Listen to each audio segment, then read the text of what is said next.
guys, welcome to the Man United Agenda, and we just witnessed a good result in the end.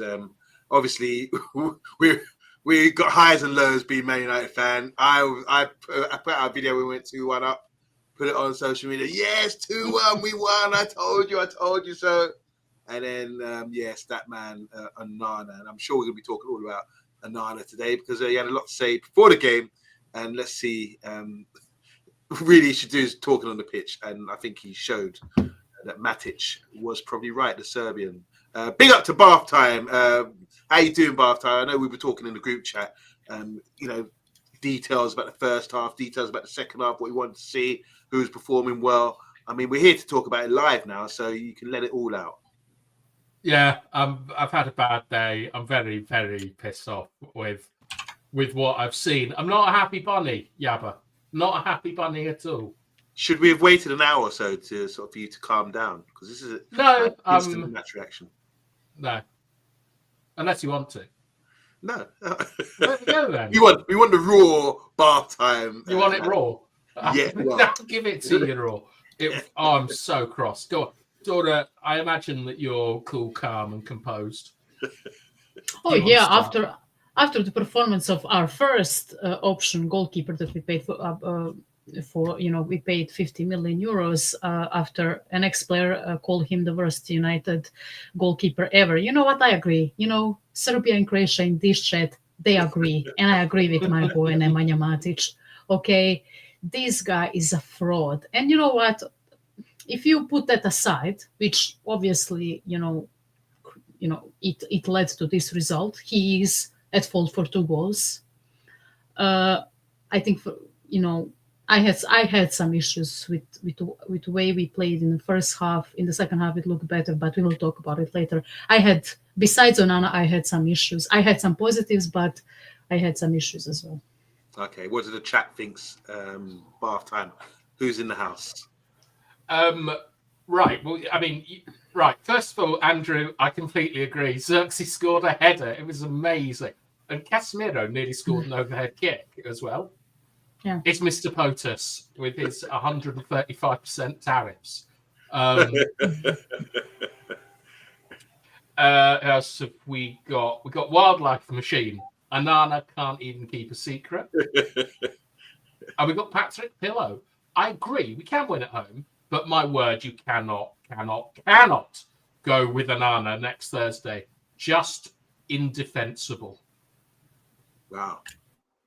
Oh, that's kind of heavy. I'd say to drop him. It's a bad game, but yeah. All right, let's talk about it. Just quickly, before we get there, what do you think of Lyon as a side? Because I didn't know much about him. I knew Thiago Almeida. I've been watching him since he was young. I didn't realize he played for them. But my feeling after the game is they're not all that. What are your feelings, Bath Time Dora, about Lyon? I mean, we expect him better. You're a gentleman. I mean, no, I don't know. Like I thought that with the way we played, especially in the first half, they're going to threaten us more. But they had their own issues, right? They couldn't keep the possession that much. But they did well in some cases in the attack. They exposed our right part of the defense. I would argue even left because Dorgo looked lost for the most of the game. I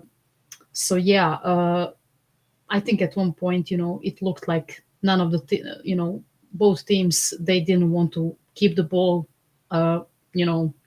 At that moment in time, I could see the ref taking the ball and dribbling all over the pitch because they were losing balls left and right. But I wasn't impressed with Lyon. It's just, yeah. But I mean, if you look at some of the people, coming into this game, I'm talking United fans who were predicting this game. I think they were.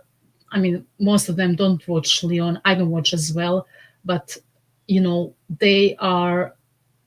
For the reason, even despite their issues that they have, financial issues, board issues, coaching issues, they are still in the top 3 in the French league. They are still, trying to keep it stabilized because they have a decent team, right? You look at their players on the paper, they have a decent team, but it's just, it felt like, some of the fans really underestimated, as usual it is in these Europa League games, the opposing team. But I mean, they weren't aesthetically good, in my opinion. Like, the way they play is just bad. But on the other hand, we are not better. So no, that's my assessment as well, Dora. I do think as well. I've watched the game now. Looking at it, I'm not that impressed with them. Their defenders, the centre backs, I don't think are very good. The right back, the Arsenal guy, he was terrible. Manuel Niles, yeah, man, nothing. He's got nothing, And as for their punch up front, they've got a couple of skillful players, Ryan Cherky and Almeida. But they're not going to burst you for pace. They're not going to do anything spectacular. They won't do anything spectacular. Compared to Paris, what I saw the other day, this team ain't all that. Bath time, your assessment on Lyon, just before we get into it. I thought that they were all right, to be honest. Okay. Do you think they're good side? No, I mean, I think they're better than we are, to be honest. Like, when you looked at them, like, in their phases of play, they got out of our press pretty well. Like, they were able to put a lot of pressure on us, like, in the ball. They basically, I think we just, like, blocked the centre and kind of got away with a lot of stuff. But I think that they look stronger than us in the midfield. They look fitter. I think that they were far better at carrying the ball up the pitch. I don't think that they're a great team. To be honest, we made 4, maybe 5 big chances in that match that I felt at least 3 should have been put away. And did they make a huge amount of chances? Not really. There was a Lacazette one. There was a lot of pressure on us, but I don't think that they have the quality to break down an organised block. But no, I wouldn't say that they're a bad team. I'd say that they're a pretty average Europa League standard team, which is better than what we are. Yeah. Okay. Fair enough. All right, let's get into it. Starting lineup, they went with Haaland instead of Xerxes. And any other sort of big changes? No, it's kind of what we expected. Standard. It's the first time in his reign that he's gone the same players in 2 games in a row, which is, good. You want a bit of consistency, don't you? I had no real issues really with the starting lineup. I think with players coming back from injury, we had Luke Shaw on the bench and Mount and Kobe, on the bench. You can't start these guys straight away. So I had no issues. The only thing I would say is that obviously it's easy for me to say that now, but I like Xerxes and I think he's a better player. But yeah, any issues with what we had and the starting lineup, guys?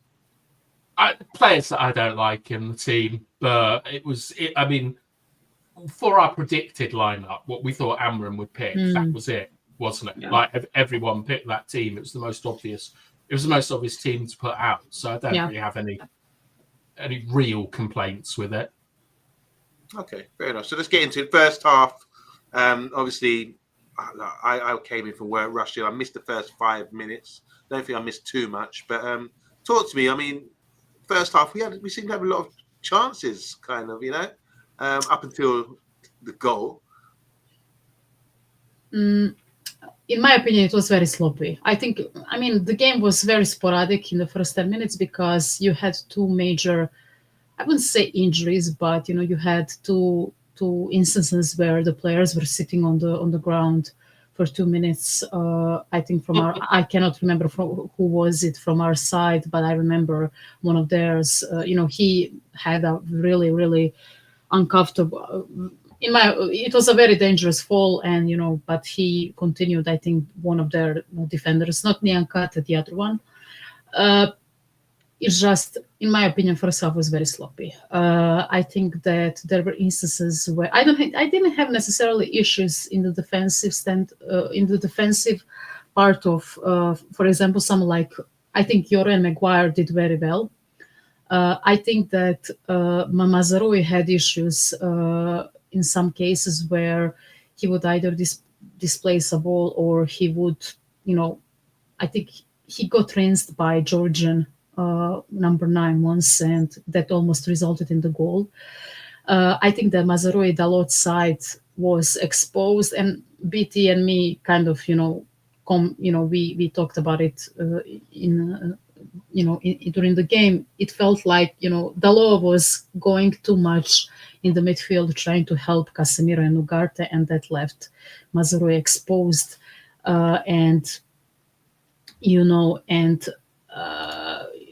It felt like it was leaking from that side in the defense. Midfield, Ugarte once again is allergic to pass the ball forward, which is insane to me. In my opinion, he was absolutely horrendous. And I know we will talk about the goal, but he got assist. If he got assist, he got that assist because he fumbled the shot and it got to Euro, and he reacted really well in that, like pinball. Remember that was a Bergkamp-like assist, Dora. What are you talking about? Oh, yeah, for sure. It looked like Windows 98 pinball game. Someone just send that ball, and Euro was in the right place at the right time. But when it comes to attack, once again, I don't care how much or how direct he is. Alejandro Garnacho is not a good player, especially in the attack. Højlund doesn't help. He had 3 chances at least to score, and this game was the first time in my 20-something years, watching regular football, almost all my life, that I've seen a striker shoot the ball backwards. And I saw it. He headed a ball from 5 meters from the goal. He headed it backwards instead of trying to get it around the goalkeeper. So yeah, I thought nothing would surprise me this season, but yeah, I saw a striker head the ball backwards, and that is Rasmus Højlund. I wouldn't even commentate and waste my breath with that fumbled shot. BT is going to take it. He will commentate that one. And of course, that one where he should have passed, but he put it, to the keeper. And I need to mention another player that disappointed me, especially in the first half. That's Patrick Dorgu. He is shocking with the way how he handles the ball. He looked lost. I felt like he forgot how to play football in the first half.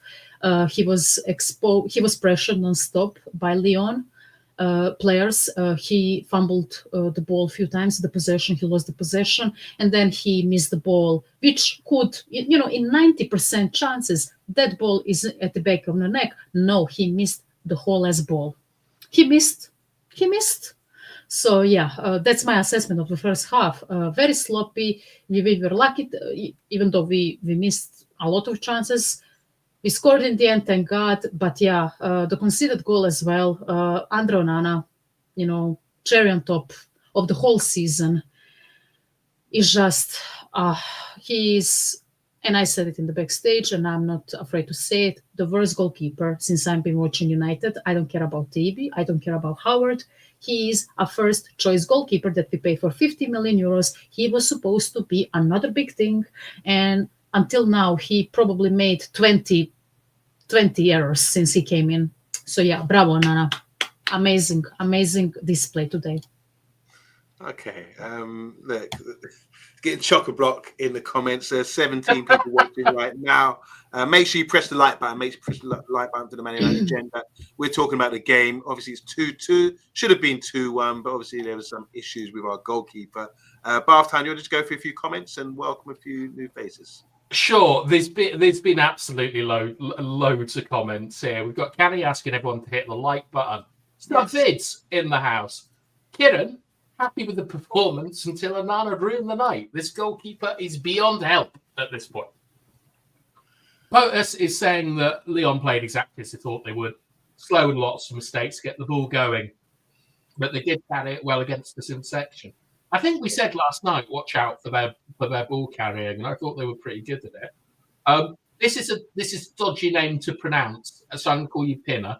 He never wants to see that, I don't know what that word means, so I'm not going to say it, of a goalkeeper in a United shirt ever again. But welcome to the channel. You look like a very happy gentleman. So leave a like and subscribe and join us. We've got Abdullah Irwin. Big up to you. He's just done. Onana, Rasmus, Garnacho, Casemiro, sell him done. Get Cherky. He's so good.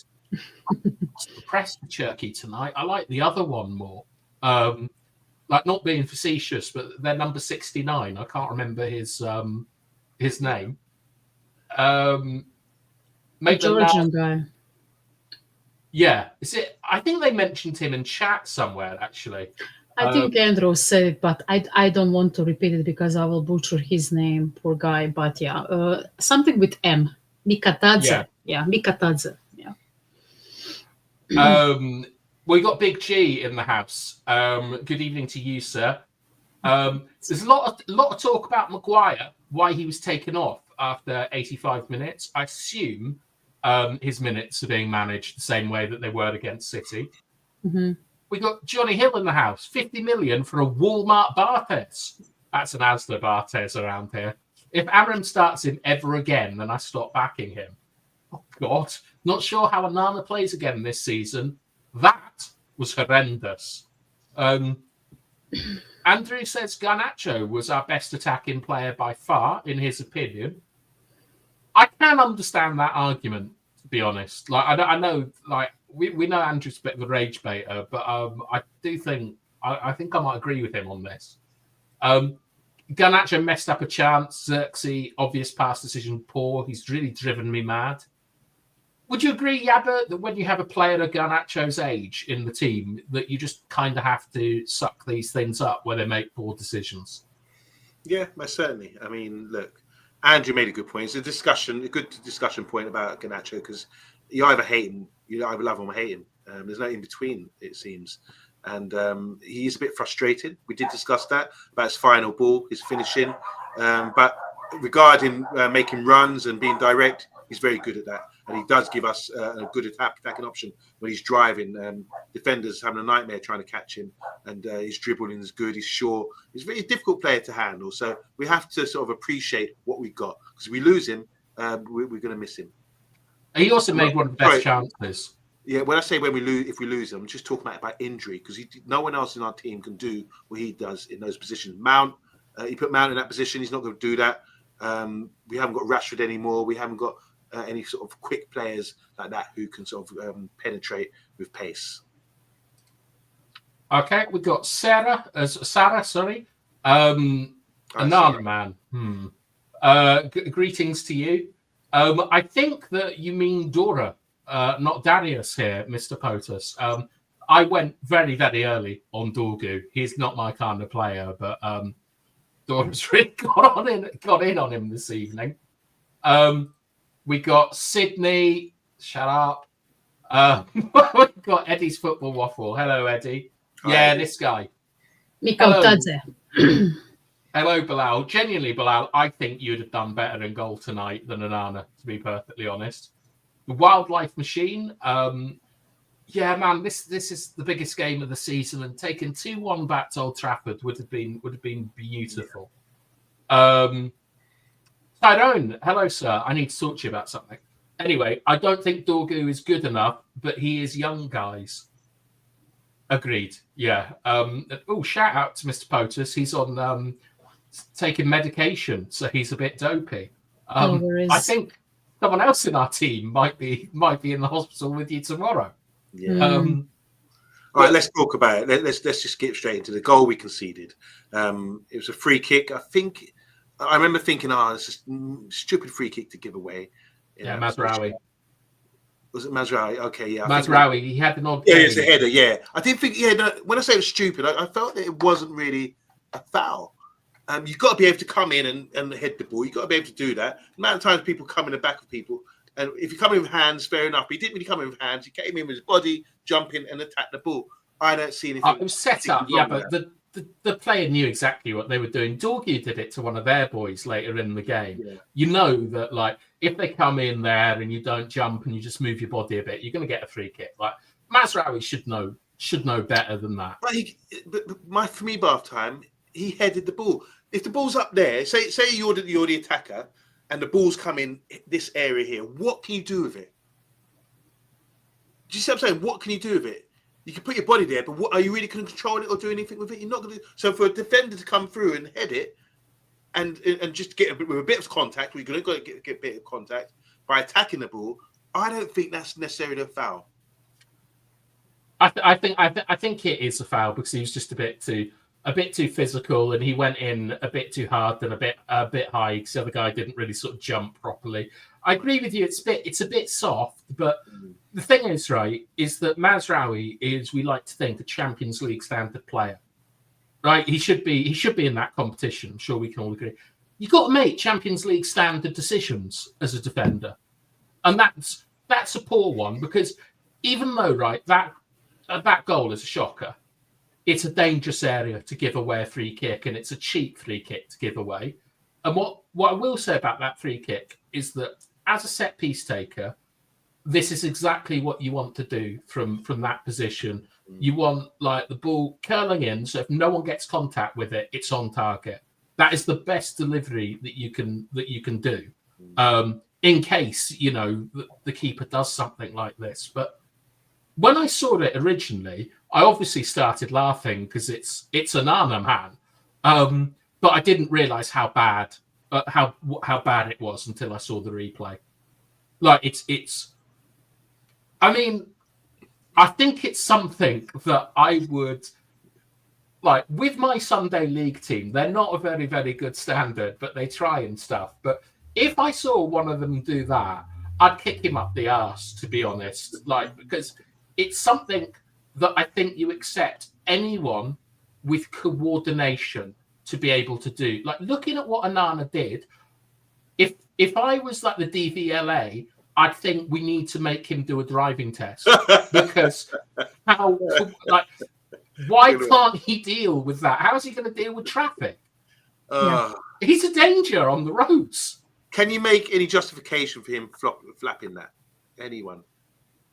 There's the body in front of him. He saw it lay. Can we make any? No. Any justification for that? No. Yes, sorry. I mean, it's not the DVLA. I don't want this to become another argument. I just want to say to all people who, everyone has their own opinions on the hair, but never compare him to Onana ever again. I will just say, like as usual, he jumps for the ball after the ball is at the back of the net. So yeah, per usual, too late. I agree with Andrew in terms of that he probably doesn't know what to do in those situations. He freezes up. His mental is shot, in my opinion, and that's another proof that he rinsed Erik ten Hag, trying to convince him that he is a confident player that can lead or who can control his area around the ball, around the goal and the box. He is far from that. He is one of the scariest, fearful. He's one of the most fearful goalkeepers I've seen currently playing. He doesn't know what to do in those situations. I watched Dominik Livakovic a lot in Croatian national team. His issues comes from being pressured and not knowing what to do when he's pressured. But at least he has hands and he is an insane goalkeeper. He has great reflexes. He reads the shots really well. He is more of a traditional goalkeeper, but at least he's a goalkeeper. This guy doesn't know how to defend, nor does he know how to play with the ball, because once again, his delivery or distribution has been shocking. Once again, 4 times it went. In the second half, it was better because, Amorim made some changes. But in the first half, once again, they went to the outside of the field. So what is his purpose in the team? Once again, we will talk about it further. Harry Maguire decides to clear the ball in front of him instead of listening to him catch it. Have you seen the faces of the players after he made a mess of that second Lyon goal? Zirkzee looks crestfallen. Bruno looks done with the whole the whole thing, with the whole season, it seems, with his life apparently at United, because once again, even though they are struggling the attack, they finally have a lead. And of course, this guy fumbles in difficult situations. I don't know what Amorim is smoking. I don't know if Binder is he an invalid, so he cannot start one game in front of Andre Onana. If he doesn't start at least next game or the game in Europa League next week, I think Amorim is the same as Ten Hag in terms of he's playing his favorites once again. And I will no, but I will. How could Onana be anyone's favorite? Well, I mean, he's a talker. He's a yapper. He's a poser. He only talks, but he doesn't walk the talk. That's his problem. Amorim will play him in the next game. Oh, I know. So, and I will be loud and clear in the way that I disagree, and I think he's a clown for that. He's not a clown playing in the next game, because that is how you lose a dressing room. Like if you basically hang Onana out to dry, which he should be, I agree with you. If you take Onana out, like it is putting a target on anyone who has a poor performance. Like he has been on their back. You can't do that. Seasons. I know. I know, but look at this. Okay, so this is from fan perspective, right? I don't know what is happening in the locker room. I don't know who they are. Who are these people? How do they, with their mentals, blah, blah, blah. But look at this. So if you're a coach and you see a goalkeeper that is consistently making mistakes, just this season, PT, we talked about it. Since he came in, he now has probably 19 errors with these two. Eight leading to goals he's had. What? Today. He's been at the club. Since he's been at the club, he's had 8 mistakes that led to goals. He's had 8 in Europe. I mean, I remember all them Champions League 8 goals. in Europe. No. But let's, the whole thing, right? We are counting in Europe. We are counting in the Premier League. This season has been especially horrendous for him. He had a good 2-month, form, whatever. After that Arsenal game or Liverpool game where he fumbled something, I know he looks like he's been on drugs, right? He looks like he has been, he's been nauseous. He has vertigo. I don't know what is happening to him. And since then, he probably had 5-6 mistakes. I'm not even joking. Fumbles. And you look at it and you're like, as a coach, and okay, you talk to him and he says, oh, I'm fine. It was just a bad day, blah, blah, blah. But where is that limit? Where do you say, okay, it's enough. This is enough. We need to change something up. We need to, He's hit that limit. For Amorim tonight, right? I think that everyone here will agree that the target has to change from a top striker to a goalkeeper. That's the first thing that needs to be addressed now. Like Amorim will already be planning for life without Onana. He will be desperate to get anything with 2 arms and 2 legs that can stand up in that goal. But what he won't do, or at least I don't think he will, is he won't drop Onana for the next game. I would suspect what he's going to do is he's going to put Binder in for next Thursday. And then if Binder does okay, he's going to keep his place for the rest of the season. Like that is how I think that the best way of managing this is. But you have to remember that our players, like these pimped up prima donnas, if you basically throw Onana to the wolves, and like let's face it, Onana's covered himself in like turkey baste and jumped into the wolves tonight. He doesn't need any help being pushed in with us. I mean, this is one of the most embarrassing things that's happened to a Manchester United player in years, to be honest. You're going back to like Wayne Rooney or Mads Tim for a more embarrassing situation. You are. Yeah, they were both off the pitch, and Rooney was an Everton player, but it's bad. But you've got to be careful with like how delicate these players are, and so I would 100% expect Onana's to play against Newcastle and then to be phased out for the rest of the season, and they'll be calling but Aaron Ramsdale doesn't look so bad now, does he, on a free? Yeah. Yeah. Can I just say this? Look, I know it's just minutes after the game. There's 20 people watching right now, man. I don't know what you guys think, but you all, it's kind of like having a go at Onana. You can. This is the thing. It's all right to critique things and say things are bad or we made a mistake. We can all see he made a mistake. Hands up. Everyone knows he made 2 mistakes today. But the bottom line is we are in with a good shout of going through, and he needs to step it up. When he's made mistakes in the past, he's had a good run of games where he's been okay and showed character to turn it around. If we get on someone's back, like you're saying there, and bath time, if we start making a witch hunt for him and sort of really being negative towards him, is it going to help him? We need him because he's not. I can guarantee you this, and no matter what you say, bath time, I don't agree. We need this guy because he's the #1 goalkeeper. He's always been.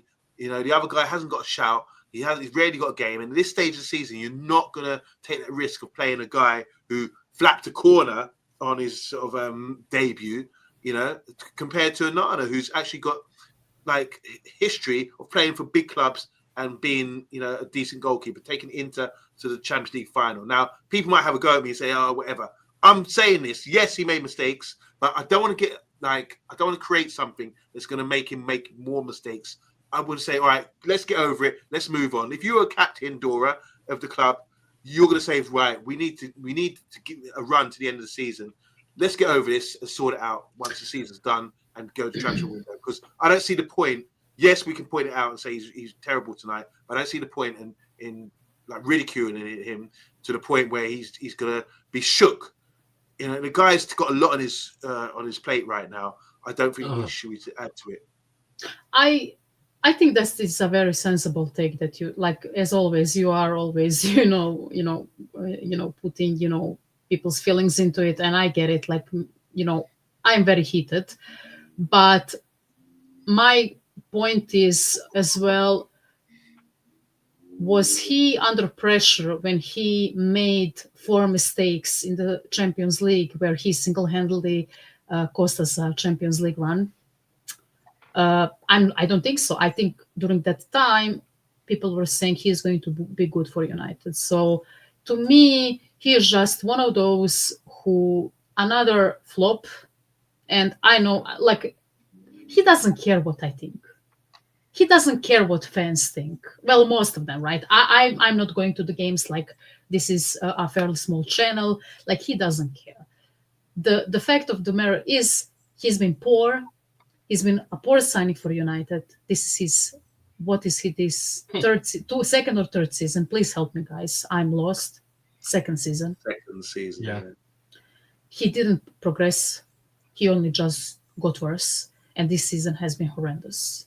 Even after he cost us the Champions League run. I get it. I get what you're saying, Omondi, and I agree with you. There are feelings, people are, and I agree with BT, they are very delicate and, they are very sensitive with their egos and all that. But I will just say, if I'm a captain of this team, I will hit him in the ass with, like, I would go full Roy Keane on him, honestly, because, at this moment in time, okay, maybe it's too harsh, we are coming on to him, but we have the same energy for the attackers as well. Rasmus has been getting pelters every single game. Garnacho has been getting pelters as well. Like, he needs to be called out. Like, it's not like he's playing for peanuts. He's earning insane amounts of money. He just talks. He's talking online. He's talking, about, like, he's, posting things. Like, look at Nemanja Matic and his Instagram story, current Instagram story, guys. Just go watch it. Go watch it. Dora, while we're on Onana and you're going off on him, right? That we talked about the first goal and you're saying there's no justification. It looked terrible. The second goal, because we'll talk about our goals as well, but the second goal where they scored right at the end, I mean, it was a snapshot in a crowded box. What could he have done with that? Could he use his feet? I mean, what could he have done with that? The shot was hit quite hard and low through a crowd of players in the 6-yard box. Come on, I'm just asking. It's poor technique. What could a good goalkeeper do with that ball there? What would Kill they it. do? He needs to kick it out on the side, He and should have used his feet. He's saying. probably, like, I'm not a goalkeeper, but I've seen enough of football to see that players use feet in football, and goalkeeper does as well. Right, Do as sorry, well. Laura, Sorry. I have to ask quick question, multiple choice. Do you think so? He didn't use his feet. Do you think he tried to claim it, like keep it, or do you think he tried to palm it away? Because I I'm don't know. trying to think as a goalkeeper, what are the options in that situation there? I think he was indecisive. Right, okay. Because he did it like this, right? He was trying to catch it, he couldn't do it, but then he tried to palm it, and then it went to Turkey. And I need to blame Dalot. He kept his player on side as well. So he's not the only one who is at fault there, right? Dalot kept Lyon on side. Yeah. But in this, like, we are focusing on Onana right now. His indecision caused him there. If he was more confident in the way, it's a shot, I'm going to try to palm it, or I will try to use my legs. Like, confident goalkeeper knows what to do in those situations. And I know mistakes happen, but come on, like, it happened at him. It's straight at not him. a It hard happened shot. it happened multiple times this season. It's poor technique, and yeah, but I understand that you want to get behind everyone, support the players, and you don't want to turn him into a Jonah. But he already is one. Like, it started where Johnny Evans didn't listen to a thing he said and always booted the ball out. Maguire's doing it tonight. Yeah. He's got himself in this position by his responses to Matic. Like, that he put the pressure on himself. And the thing is that you've got to agree, to be a Manchester United player, you need to be able to handle pressure. The way David Beckham should have won a Ballon d'Or after what happened against Argentina in France '98. If you sign for Manchester United, pressure, criticism, living under the microscope is an absolute given, and it is part of the deal for being able to play at the Theatre of Dreams and be able to have a shot at glory. I've got nothing against Onana as a person, but as a footballer, he's not made out. Can you tell me, like, a worse goalkeeper in the Championship, let alone the Premiership, than Onana in the last 2 years? I don't know. I really don't know. My question to you, Bath Time, is like, same thing I asked Dora. You remember the second goal? There was a low shot from inside the box through a crowd of players. What would a good goalkeeper do to stop that, avoid that being a goal? Leon. Okay. Do you see what he did? Just quickly, Andrew's saying here, terrible technique again. He said he always palms it straight in front of him. Sarah is saying here the second goal was poor goalkeeping. De Gea would have used his feet to kick it wide. So these are things I'm thinking. What would a good goalkeeper do in this situation? Right. I'm asking you. So you've seen enough goalkeeping to know that when a shot is kicked directly at a goalkeeper, or like no matter how hard it is, you go down, like you bend your knee, like you almost kind of kneel down, so that if it goes underneath your hands, it hits your knee. Onana starts in that position, and he should be catching it, but he doesn't. He pushes it. He pushes it out, and it's something he does all the time.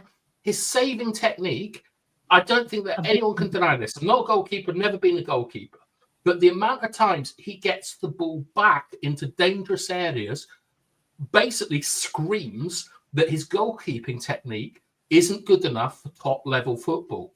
We've seen it time and time again. Like, I mean, he spikes the ball up sometimes like a volleyball player. Like, the thing is that you can't look at that goalkeeper and tell me that this is a goalkeeper who improves the team. You can't talk about potential. Like, we've seen his kicking. He was great at Inter, apparently. He's been dreadful for us. Fine, a transfer that hasn't worked out. Like, it happens all the time. But we've got to move him on. Yeah. Okay. And it's got to be priority number one for me now. Well, I don't know. I think we're overreacting because of what's happened. Tyron saying here, Onana is a failed outfield player that ended up going in goal. Get rid of. right now.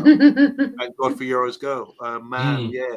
I mean, look, we could end seconds towards the end of the first half. We were thinking, oh God, here we go again. Onana's goal. We're going to be devastated and probably lose this game. We scored right at the end, and it was a free kick, wasn't it? Or was it a corner that came in, and then Ugarte hit the rebound like he scored with his left foot against Palace, I think it was recently. Southampton. I was at Southampton. So yeah, let's talk us through. Dora, you're good at match goal. Have you got it up? Just talk us through, because remind me, was it corner or was it a free kick that we? I think it's a free kick. It was a free kick from Bruno. It got deflected and it got to Ugarte, who, I don't know if this is a tactical thing. Every time he gets at the end of that, ball on the edge of the box after set pieces, he always tries to shoot it. He fumbled it, and it got to Euro, and Euro directed it towards goal, and it was a sigh of relief for me, honestly, because that first half was horrendous from our team. And it was a relief going into the halftime, level. So yeah. Okay. It was great. It was great from Euro. Yeah, great. Twisting his body, directing the header down. I thought he had a top game this evening. He carried it very mature. Well. Yeah, he looks. I mean, he genuinely looks like the real deal as a potential really elite centre back. I'm really pleased with him. While we're on him, then let's just talk about his game today, because a lot of people are raving about his performance. He's playing from the left-hand side. Is there any issues with his left foot passing? Because he has to use his, open up and pass it to Dorgu a lot of the time. Does he seem quite balanced as a footballer? He drove a couple of times forward, made a couple of good runs. His defending, recovery pace. And apparently, there's a stat from the time he played Southampton and got ripped a new one. He's hardly get dribble pass as well. So he's shown character coming back, like Xerxes has when he got subbed against Newcastle, and hopefully like Onana will after tonight's mistake. So just quickly on Euro, man. I mean, he's earned a lot of money. He's a young player. We signed him to stop him from going to Real Madrid, apparently. His performance today, was this like a big performance for him, where you're saying, yeah, this is the guy? It's another very encouraging performance. He's yet to have the kind of what we saw Declan Rice do the other day. He's yet to have a sort of performance that announces him as an elite player. But what I personally am of the opinion that left foot at left centre back isn't that important. I know it is for all these managers and things. It's not a big issue to me. I've seen Teddy play there. You've even got Virgil van Dijk, I think, playing at left centre back, who's right-footed. I think it's a little bit overrated, because what it does is when Euro gets the ball, the first thing that you have to be aware of is him carrying, not passing. And tonight we've seen him carry the ball up the pitch. So if you then block off his route to sort of come inside and drive up with the cover behind him, you then open up a passing lane for Dorgu. So I'm not bothered about him not being right-footed. What I'm much more positive on is his sort of controlled aggression to win the ball, his defending of wide areas, and the fact that he's got the Manchester United gene, where when it matters, he'll come up with something. And that's, I like him a lot. Sorry, Dora's making me laugh. She's giving me the eyes. Your thoughts on Euro, man? Yeah, Euro is insane. I mean, insane. I think he will be great. I think that he matured a lot since he came back from that injury. As you guys mentioned, that Southampton game was rough for him. He stepped up and he's playing wherever he can. But I think that left-sided centre-back position is kind of cemented currently. And I know, people are going to say, left foot, blah, blah, blah, blah. But I think if he continues like that, I think we can live with a player there being right-footed. And he almost scored once again when he started running with the ball. And I was like, oh my God, he's a better striker than Rasmus Højlund. Like he is a very good carrier of the ball, which I really like about him. And of course, yeah, there was some situations where he's kind of getting out of the position, but in those situations he's following his man, and but I think that was a really, really good performance, and I cannot wait to see what is his future at United. And it's good to see that. It's really good to see that. Yeah, man, no, definitely. I'm a Maguire fan as well. I thought Maguire wasn't sensational today, but obviously down the middle, he's the guy getting his foot on the ball, spraying passes, and I thought he done. He gave the ball away once. So, didn't control the ball when they pressed him, but he thought he'd done it right. But Maz is the guy for me. I thought he'd done really well today. This is a guy, you'd called him Champions League Maz for levels. Yeah. But yeah, he was really good today. Couple of errors. Granted, but they were standout errors, but all in all, he was excellent. Like, he got sent to the cleaners at one point. He gave away the free kick and so on. But I thought that he was. I agree with you, Yabba. He's really come back, I think, after a difficult December and January, and he's showing that he's a class player, and I'm really happy to have him in the squad. Let's talk about the second goal. Because we made some subs at this point. We took off Højlund. I thought Højlund was going to come off. I didn't think Højlund was going to come off. I thought Xerxes would come on for Ugarte because he got booked, and I was really worried about him after that, because he always seems to sort of get a yellow card. But Xerxes came on, a direct replacement for Rasmus Højlund.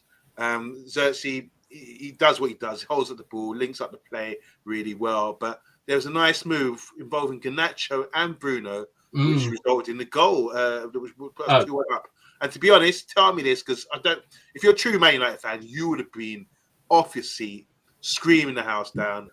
And I was thinking about Mr. B as well. Tell me you guys were like really loving that goal. Come on. Score with his head as well. Get in there. Good morning.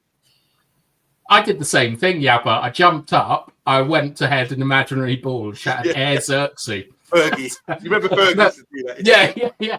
I was like, Air Xerxes. I was so happy because he's a bit of a cult hero on this channel with your love of him. And then I have to say, I did laugh when I saw the replay and saw that he was substantially helped by a little flick on from the defender. But it was great. And don't remember, Xerxes did this against Fulham, didn't he? On his first game, he scored right at the death.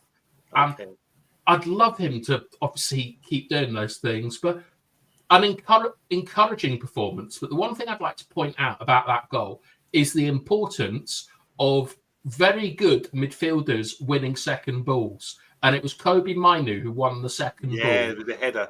Yeah, and he also did a beautiful technical foul towards the end of the game. Like, I was, like Mainu, it's like, he's my favourite player now by a country mile. I was delighted to see him back. And you must have forgot, he'd say. You must have forgot about me. In that little cameo that he had coming on, it reminded me how good he is with the ball. How he brings people in. Thought, the angles. Wow, I missed you, Kobe. Yeah. He looks taller, by the way. He looks wider. Yeah. He looks wider as well. That boy is still growing, and it's insane. Maybe BT, we don't have to buy another physical midfielder. We are getting there. Kobe's in my team all the time. I want to ask you about Mount, actually, both of you. I enjoyed it when he nearly started a fight with everyone. Yeah. I was impressed with his tenacity and his courage in going to receive the ball in tight areas. Normally, it's only Garnacho who kind of does that like shows when he's got a man on his back. But Mount, he's obviously not fit and things, but I like the idea of Mount. And I thought that with Mount and Kobe and Xerxes, I know the game is gone at this point and it's end to end. I did think that they all looked far nicer than Garnacho, Bruno, and Rasmus. Yeah, I mean, they are just better on the ball, right? You have Xerxes who is, trying to, like Mainu, find angles and look for tight passes. And, I like that about Xerxes. Like, I wish for him to score more goals, but I really like the way with his technique and the way he is finding passes to the runners. Marco Garte, yeah. Shout out, Mark. Big up to Mark. Channel legend. And Mount, I was very encouraged when he came on. I think like we all like the idea of Mason Mount. We just wish that he stays fit and has consistent 10 games in a row or something, because he needs game time. I think that with Casemiro, Bruno, Zirkse, Kobe in the attack, or in that I would say diamond or whatever, I think the game looked much better. Aesthetically as well, you could see more crisp passes, more passes into the space, more runners, by the way, and more courage on the play, which I really liked. And hopefully he stays. I really like the idea of Mason Mount and the other guys. Hopefully they stay fit and this continues. But we will see. We will see. Well, these are game changers, aren't you? When you've got 5 subs, you can change the game as we did today by bringing on people who can affect the game. And it's good to have that. Even though we look at the starting 11, we've got players getting back to full fitness now, and we can improve our squad in that respect at a crucial time of the season. So, with Newcastle and obviously Lyon, the return leg next week, we've got more options now. And we can say to the back on the grass. You're joking. Ahmad's been training again, and I don't know what your thoughts on Dorgu were in this game, Yabba. I will, I would love to see that. I would love to see Xerxes, Mount, Kobe, and Ahmad wing back come into this team, because I think you're beginning to look at a team that's a lot more tasty, but I want to hear your take on Dorgu. Mine. Yeah, all right. I'll just tell you quickly from what I saw today. Look, Dorgu, he's an athlete. He's big, strong, quite fast as well.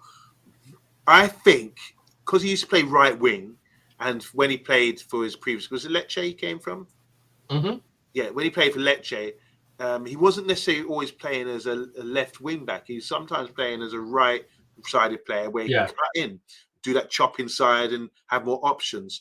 I think his options are kind of limited from playing down the left, even though he's left-footed, because a couple of times he's facing up at the defender and he's a bit clueless about what to do. He has to turn back and come home. And that, right, fair enough, you keep the ball, but you want to be in situations where you want to test the guy and say, right, I'm not scared of you. I'm going to drive you and give you a little business here.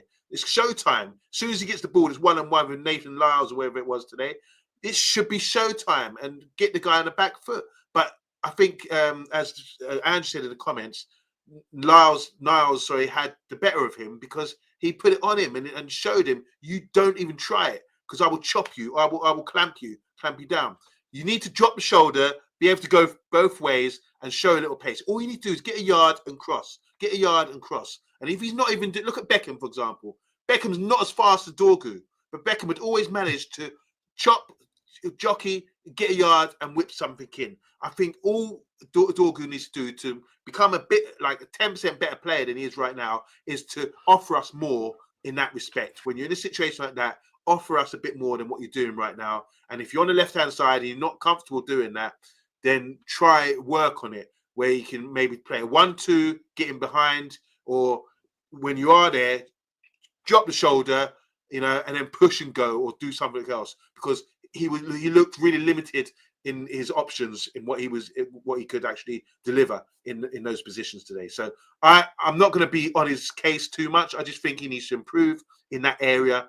The defending side, the physical side, the running back positioning, no real issues for me. It's just in the final third when we need more, he's passing it back to Bruno, and it's like, oh, over to you. No, over to you to stand up and seize the responsibility. You think his defending's decent enough though? Like I said, half time these days, I think as long as you're in position, it doesn't matter what you do. I haven't seen him defend as in great tackler or anything like that.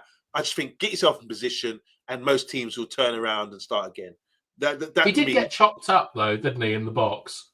Like that guy ran past him and he sort of went to ground.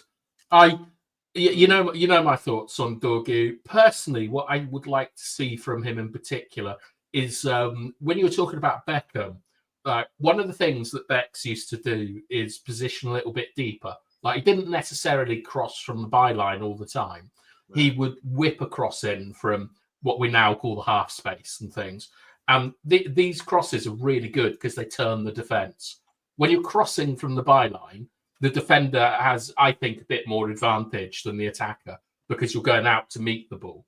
But half space crosses, you're going backwards, so you lose a lot of your inertia. And I'd like to see him positioning a little bit deeper and getting the ball in. I don't know if he's got the quality to do that, but I think it would help, like Rasmus and Xerxes, the guys who make the early runs. Because, we've only got one goal we can score consistently, which is that cut back to Bruno on the edge of the box. So I'd like to see something else developing. Yeah. Can we just talk about Bruno, Dora? Because, look, I don't think we put enough respect on his name. What's to say? The stone that the builder refused will always be the head cornerstone. Bob Marley tune. What? Called Cornerstone. The stone that the builder refused will always be the head cornerstone. And I think if we refuse Bruno, say, no, I've seen so many comments doing these shows over the years that Bruno, get him out, he's not a captain, he's moaning, he's that. But trust me, he is the cornerstone of our side right now. Dora, just talk to me about his game today. Did you enjoy the Bruno performance? I felt like, I thought for the most of the game he was all right. He had better games in the last few weeks, but I thought he was okay. My issue with him came 10 minutes before the end of the game where he displaced many passes. And I don't know if it's because he didn't understand his teammates or, there was a miscommunication. I think there was a counterattack with Zirkzee going like this, trying to cut it, running to the first post, to the near post, trying to create space. And he decided to pass it to the wing where, I don't know if it was Mount or someone else, or I'm not sure, but it was a wrong decision. And to me, that was like, if he pinpointed that pass, we could have probably scored another one, but, you're like, okay, it's 2-1. Nothing bad will happen, which we now know it did happen. But he was okay. He was okay for the most game. I liked the way he played. It's just that last 10 minutes he misplaced a lot of passes, which I don't know if it's due to him being tired, which is insane from his point of view. He is an Ironman, right? But even he can be very, tired. And I felt like the energy came out of him in the last few minutes. Dora, let me ask you something. You and Bath about this. So we're 2-1 up. Game management. You got to whole control the game and just see it out. Yeah. How were we set up towards the end of the game? Was it Bruno and Casemiro supposed to be two stickers? So do you think Bruno should have been disciplined at this point to stop to keep that block, a double pivot, rather than drifting out or try? A couple of times I did see him pushing forward, trying to get forwards and trying to sort of close people down and vacating the area that he's supposed to be positioned in. Am I wrong? Or should I take this one, Dora? Yeah, go on. Yeah, so you're correct, Yabba. Like, certainly for the goal, there is a big gap, and when you watch it back, you'll see Kobe having to charge out into that gap. But for me, that is where your strong side six should be. That's exactly where he should be. Bruno has this issue that if you watch, everyone watches a lot of Premier League football. There's a very, very standard pressing trigger, which is a pass at 90 degrees backwards. And it means that you can charge forward and cut off the ball. So it's called jumping. Like, everyone knows this. Teams basically tempt Bruno into this jump non-stop. They know what they're doing. And Bruno he's an addict. He can't resist it, and he expects everyone to go with him when he does it. Like, you're sitting next to Casemiro. Like, that guy is a pub regular, right? He's not moving from his spot. Like, he's not going to go and follow with you, and there's no need to do it. Like, I remember when Amrabat played against Declan Rice. I think it's Fiorentina versus West Ham in the final. Yeah, for some reason, Fiorentina were playing a high line with 10 minutes to go. You've got to be sensible. Sit in. Don't make it easy for them. They have to come and break you down. And this is the issue with Bruno at number 6. I thought he was poor at number 6 tonight. I thought his passing was bloody awful, especially the switch. Like, no one was able to switch it tonight. Casemiro, again, played awful switches. That's what you want Bruno there for. I did see in the first half Bruno switch ball with his left foot, which was delivered perfectly on a plate. Yeah, he was in 10, though, then. It was like in the 6, it's much more important to our game plan. But the thing is, in the same way that in that transition that went wrong, where Garnacho played the ball to Bruno and Bruno had to stretch and couldn't do it, you have to kind of look like Bruno in the 6 and understand he's not a number 6. He's not really a pivot player. And you kind of have to have assurances around him. And so, like, Dorgu or someone maybe needs to sort of step up and help him out, or like Mazraoui or Yoro, but they're both teenagers behind him. And Bruno isn't doing anything kind of wrong. It's just, it lacks a lot of common sense. And I agree with you that when you talk about game management, this is one of the issues I have with Bruno's captaincy, is that he hasn't seen Final Destination, and he's not thinking about all the things that can go wrong. And you need that in the midfield. Final Destination, Bloodlines. That's what he needs to watch. Oh, big up, man. Big up. That was good. That was good. So just quickly, look, they've scored in the last minute. Fair result overall, Dora. I mean, how do you feel? We talked about Lyon at the start of the show. I did ask you, like, purposely, because I just want to know how you feel about getting through to the next round at Old Trafford. With the players coming back and everything, do you think we've got enough now to see us through? And because obviously we talked about Mount and Kobe, kind of impressed seeing them again playing. But how do you feel about us next week? Well, hopefully I won't see mistakes, silly mistakes. It all depends how we play against Newcastle as well. It will be interesting to see how, the players are going to react. Like, Newcastle won a cup this season. They will probably want to, play well against them, especially after that defeat at the beginning of the season. But yeah, I mean, I'm not confident on Monday. I think it's very naive of me to say, oh, I'm confident that we are going to go through this team. But if I want to bet, I would say United are going to go through, just because, not because, oh, we are at home, but because on paper, we should be better, right? We should be better. We saw some weaknesses from the Lyon players. If these players in the attack were more confident, if they were more calm in front of the goal, we would win this game easily, right? But they didn't. They are once again scared of their own shadow. They don't want to attack that ball. Hopefully, Amorim, uses the players that came back from the injuries next week. Maybe we see more of Mount. Maybe we see more of Kobe Mainu, which we massively miss. It will be interesting to see how all those, comebacks into the squad are going to affect at the end of the day that starting 11.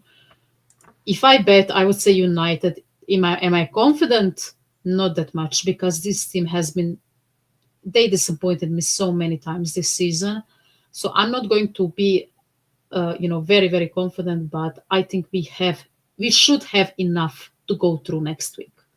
Okay. So we'll say big up to Simon Warner, Overhead Kick TV, Steffi Griffiths in the house. She's saying 24 likes. Wow. If you haven't pressed the like button, make sure you press it for us right now. Big up to Mark Coram as well. We haven't been reading out comments because we've been talking about the game, but we have been flashing them up. And some really interesting views here, like this one here from Chat Sports saying Niles was brilliant. It's funny that because we see things different. I thought he was really poor today. He was great in Fraser, but it wasn't brilliant on the pitch tonight.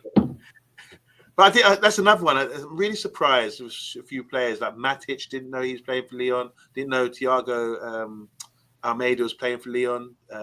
Didn't know Niles was playing for Lyon. They've got a mix and match kind of side. But bottom line is I don't think they're good. And big up Charles, Chat Sports saying here, even better when United buy some established wing backs because we definitely need them. What do you guys think? Because Bath Time's now saying the priority is a goalkeeper. I still think we should stick with a striker and a centre back before we even think about anything. But anyway, that's for another day. Dora, I know you're an hour ahead in Croatia, but thanks for joining us again. Always wicked having you on the show. Bath Time, yep, indeed. Bath Time again. Thank you so much for your input. I do have one thing to say before we go. Dora made me put something in the description of the video. I don't know what it means, but after the show, if you could read the description and give me a translation of whatever gibberish is in there, that would be fantastic. Okay, no doubt about it. Big up Sarah as well, saying League One is exciting, not surprised. Who wouldn't know who's who? Yeah, there you go. And Stephanie was saying priority is a centre forward that can play in goal. Big up. By the way, that's Serbian. Is it Serbian or is it? You know what? I will let you off the hook because I would say it's a Croatian dialect because that's not how you write mjesec. We say mjesec, not mesec. The moon over the grammar lesson here from Dora. Yeah, grammar lesson. Yeah. So yeah. All right, we've cheered up now. Not so much anger and directed at Onana. Let's try and forgive him because we're going to need him for the rest of the season. But for me, it's a lack of notch. Thanks, guys, for joining us. I'm out. Canning, we'll get you on next week. It's a lack of notch from me. Lack of notch.